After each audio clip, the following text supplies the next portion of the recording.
Assalamualaikum warahmatullahi wabarakatuh. Berjumpa lagi dengan saya Faridah Nasution, penyuluh narkoba ahli muda BNNK Mendeling Natal. Bagaimana kabar sobat-sobat cegah semuanya dimanapun Anda berada? Mudah-mudahan ya dalam keadaan sehat walafiat, tetap jalani aktivitas di era new normal ini dengan menjaga kesehatan, menjaga iman, menjaga imun, dan menjalankan protokol kesehatan. Nah, sobat-sobat cegah semuanya, hari ini kita akan membahas tentang masih di seputaran remaja, ya, remaja teman sebaya anti narkoba. Nah, pada hari ini kita akan berdiskusi tentang aspek psikologis, perkembangan psikologis pada remaja, ya. Nah, pada hari ini kita akan undang nanti salah satu teman diskusi kita, yaitu Kak Arifa dari Dinas Pemberdayaan Perempuan dan Perlindungan Anak. Beliau adalah seorang sarjana psikologis. Nah, nanti kita akan banyak berdiskusi tentang aspek psikologis, perkembangan psikologis pada anak remaja, ya. Nah, sobat-sobat cegah semuanya, silahkan bergabung. Ini kita tunggu sebentar agar Kak Arifa bisa bergabung di acara live kita, ya. Kita tunggu sebentar.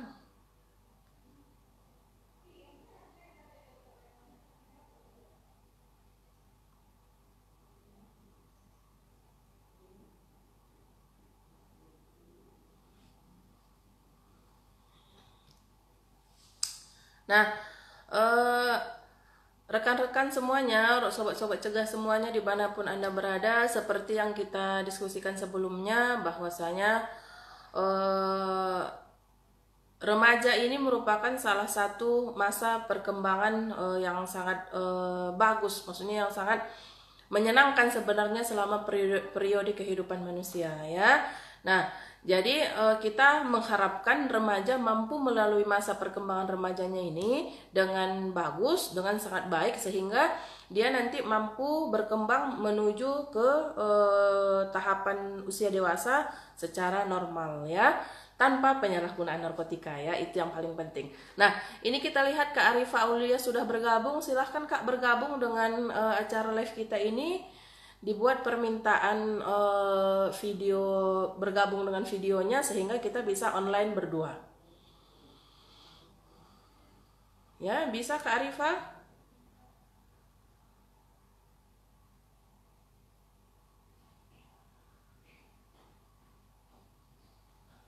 Oke, kita lihat.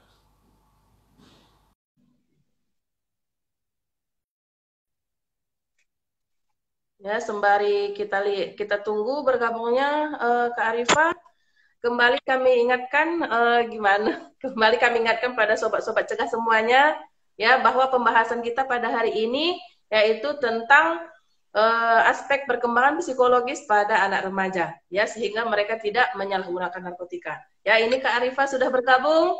Bagaimana kabarnya Kak Arifa? Assalamualaikum warahmatullahi wabarakatuh. Waalaikumsalam, sehat Kak. Iya, alhamdulillah sehat.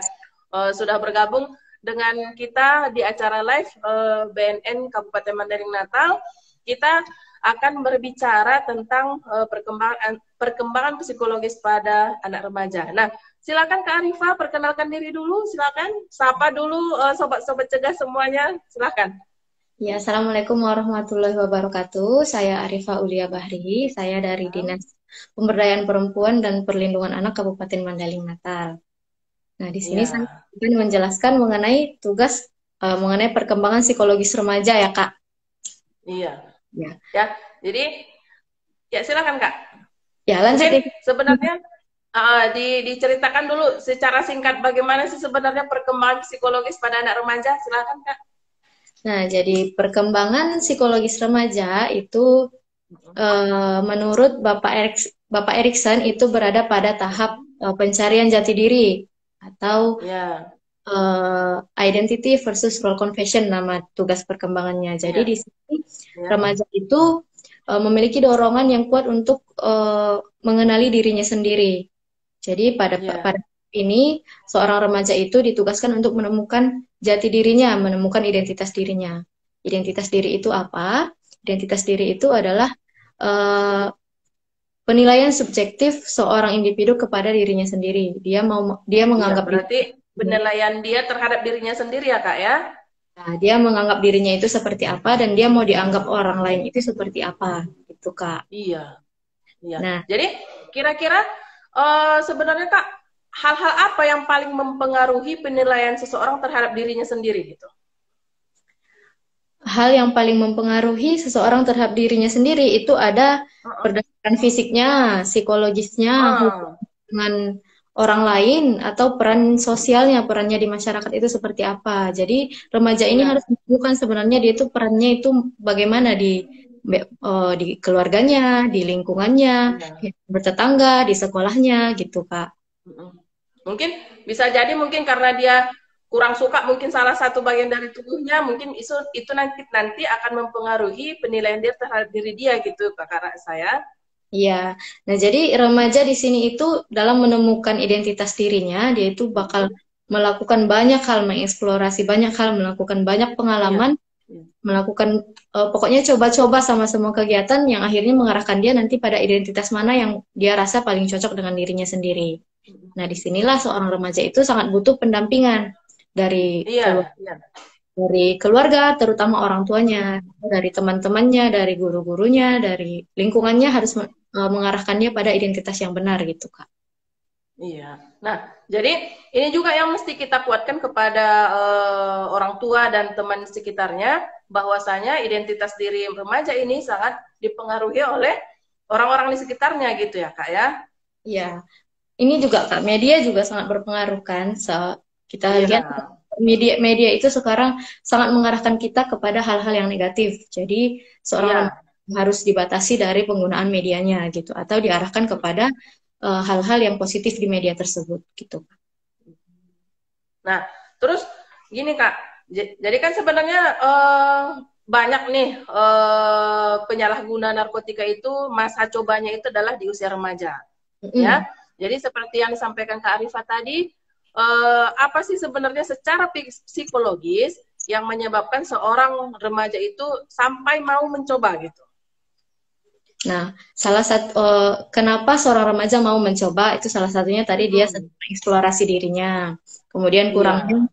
kurangnya kontrol dari lingkungannya atau kurangnya wawasan terhadap narkoba tersebut tadi. Nah, kita Iya. kaitkan misalnya pencarian jati diri tadi kita kaitkan dengan salah satu teori dasar yang paling sering dibahas di psikologi yaitu mengenai id, ego, dan superego. Iya, Ini gimana tuh Kak contohnya? ketiga hal ini merupakan karakteristik fisik yang mendasari seseorang itu bagaimana akhirnya melakukan suatu tindakan.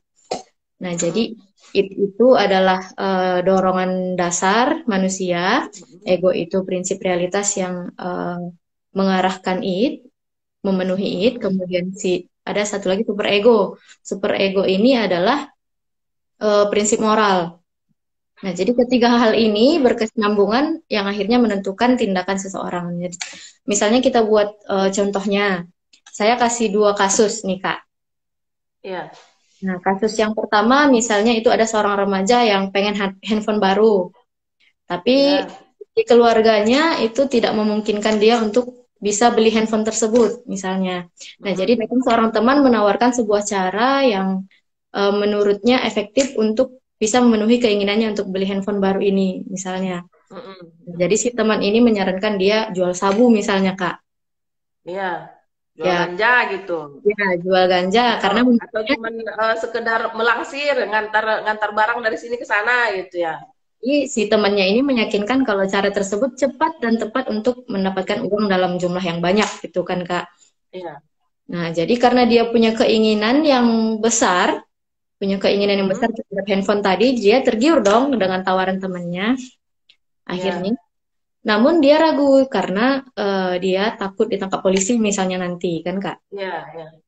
Tapi karena misalnya si anak remaja tadi juga wawasannya kurang terhadap apa yang mau dia jual atau ibadahnya juga kurang, akhirnya dia memutuskan untuk mengikuti saran temannya untuk jual sabu tadi. Iya. Oke, kasus kedua itu eh, di masa pandemi ini Kak. Ini banyak nih kan Iya. Mm-mm. lagi bosan-bosannya, lagi jenuh-jenuhnya karena banyak kegiatan yang dibatasi kan Kak. Iya, iya. Sekolah Semuanya dikerjakan di rumah gitu. ya, jadi ada seorang remaja itu sangat bosan, sangat jenuh dengan kehidupannya. Datanglah seorang Mm-mm. temannya itu menawarkan sesuatu yang katanya itu bisa mengatasi rasa jenuhnya, bisa menenangkan pikiran, bisa bikin happy. Apa tuh Kak biasanya? Mm-mm. Ganja ya Kak misalnya. Iya, iya, Menawarkan ganja biar dia nggak jenuh. Nah, iya.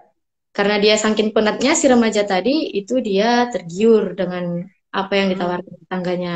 Namun dia Iya. ragu karena eh, dia takut berdosa, dia takut mengecewakan Mm-mm. keluarganya, dan dia tahu kalau ganja tersebut itu punya efek negatif terhadap kesehatannya. Mm-mm. Akhirnya dia Mm-mm. memutuskan untuk menolak tawaran tetangganya dan mencari kegiatan lain seperti menonton atau membaca untuk mengatasi rasa jenuhnya.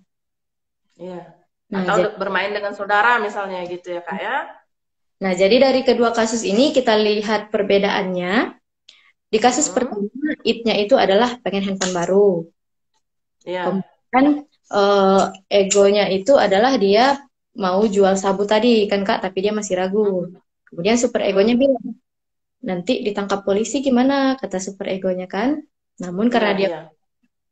eh, karena dia tidak memiliki pengetahuan, wawasan dan Mm-mm. ibadah Mm-mm. yang kuat, akhirnya dia mengikuti saran temannya.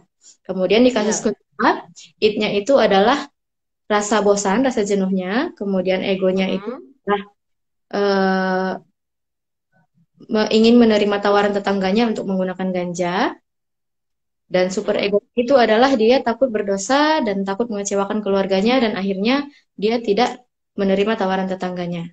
Nah, jadi dari kedua kasus tadi kita bisa lihat perbedaan Mm-mm. dari keduanya dalam menentukan, akhirnya menentukan pilihannya itu adalah ada di super egonya, ya kan Kak? Iya. Berarti Nah, super egonya ini saya rasa yang mesti dikuatkan gitu ya. anak pertama dan anak kedua itu memiliki perbedaan di super egonya. Anak kedua itu super egonya lebih Mm-mm. kuat daripada anak pertama. Dia punya wawasan, Iya. dia punya ibadah yang lebih kuat daripada anak yang pertama yang akhirnya Mm-mm. membatasi dia Mm-mm. untuk melakukan kegiatan yang buruk, gitu Kak. Jadi menurut saya Iya. eh, kita harus menambah, remaja itu harus menambah wawasannya, harus menambah pengetahuannya, harus menambah kegiatan-kegiatan positif, harus menambah ibadahnya, harus menambah nilai-nilai moralnya agar dia punya super ego yang kuat untuk membatasi dirinya melakukan hal-hal yang negatif, gitu Kak. Iya. Nah, jadi sebenarnya dari semua tadi yang kakak sampaikan itu sebenarnya pertarungan di dalam pikiran ya kak ya. Iya, Pertarungan di dalam pikiran sehingga kita seorang remaja tersebut sampai memutuskan bertindak apa tidak gitu. iya, betul Kak. Uh-uh. Nah, jadi kalau super super ego seseorang ataupun seorang remaja itu kuat, maka si super ego ini akan selalu mengarahkan pada hal-hal yang positif. Saya rasa begitu ya, Kak ya. Ya, kalau super ego kita kuat, itu kita punya benteng yang kuat untuk membatasi Iya. kita melakukan hal-hal yang negatif. Kita punya banyak pertimbangan, kita punya banyak pengetahuan yang akhirnya membatasi kita untuk tidak melakukan hal yang negatif dan mengarahkan kita pada perbuatan yang lebih positif, gitu Kak. Iya. Jadi kan terkadang kan gini Kak, remaja ini kan sering tidak terlalu apa namanya, tidak terlalu didengarnya super ego ini. Ya, jadi terkadang belum diprosesnya, belum difikirkannya matang-matang, dia sudah melakukan sesuatu hal gitu. Bagaimana nih menurut kakak? Itu tadi sih menurut saya Kak, kontrol keluarga itu yang paling penting, kontrol orang tua. Iya, Nah, iya. jadi dari itu dibiasakan dengan moral-moral yang positif gitu Kak. Biar Mm-mm, nanti mm-mm. terbiasa sampai besar itu dia kalau mau melakukan sesuatu itu dipertimbangkan dulu hal-hal lainnya gitu. Iya, iya gitu ya. Nah, Nah, jadi gini kan Kak, tadi Kakak sampaikan bahwasanya remaja ini rentan masanya dia mencari identitas diri. Bagaimana cara dia melihat diri sendiri. Kemudian bagaimana dia menginginkan orang lain melihat dia gitu. Iya Kak. Nah, kan sering ini Kak bahwa penyalahgunaan narkoba atau misalnya lah kita contohkan ganja nih. Biasanya ganja ini selalu atau sering ditawarkan oleh teman dekatnya. Ya, orang yang dikenalnya ya. Nah, biasanya kalau dia tidak mencoba, itu nanti temannya akan menjauhi dia, memusuhi dia. Jadi ada rasa takut pada remaja tersebut apabila dia tidak ikut memakai, gitu. Nah, bagaimana menurut kakak cara mengatasi rasa takut atau kecemasan pada anak remaja ini apabila dia tetap mempertahankan memiliki keteguhan hati, tidak mencoba? Nah, remaja ini juga berada pada tahap itu menjauh dari keluarga dan mendekat ke Mendekat pertemanan. pada teman. Ya, Ya. disinilah pentingnya seorang anak itu punya teman-teman peer group lingkungan yang bagus dan mendukung baginya. Jadi pilih-pilih teman itu harus Hati-hati ya. Kak. Jadi, Ya, harus bagus-bagus. nah kalau misalnya memang temannya itu pengaruhnya buruk bagi kita, tidak usah berteman dengan dia, langsung aja di-cut gitu, Kak. Ya, masih banyak teman yang lain ya, masih banyak teman yang lain. Banyak pilihan teman lain yang mendukung kita ke hal yang positif gitu, Kak. Hmm. Jangan Jadi takut, jangan takut ya. jangan takut dikucilkan sama orang yang tidak baik. Kita lebih baik dikucilkan sama orang-orang yang baik gitu, Kak. Iya, iya, benar-benar. Jadi cara kalau misalnya remaja ini kan sering juga mereka itu memakai narkoba itu agar rasa percaya dirinya tinggi gitu. Ya. Rasa percaya diri ini pun kan sebenarnya merupakan salah satu bagian dari aspek psikologis saya rasa. Nah, menurut Kak Arifah tuh bagaimana tuh cara remaja ini mengatasi rasa minder ataupun rasa ketidakpercayaan dirinya gitu. Menurut saya sih kan, Kak,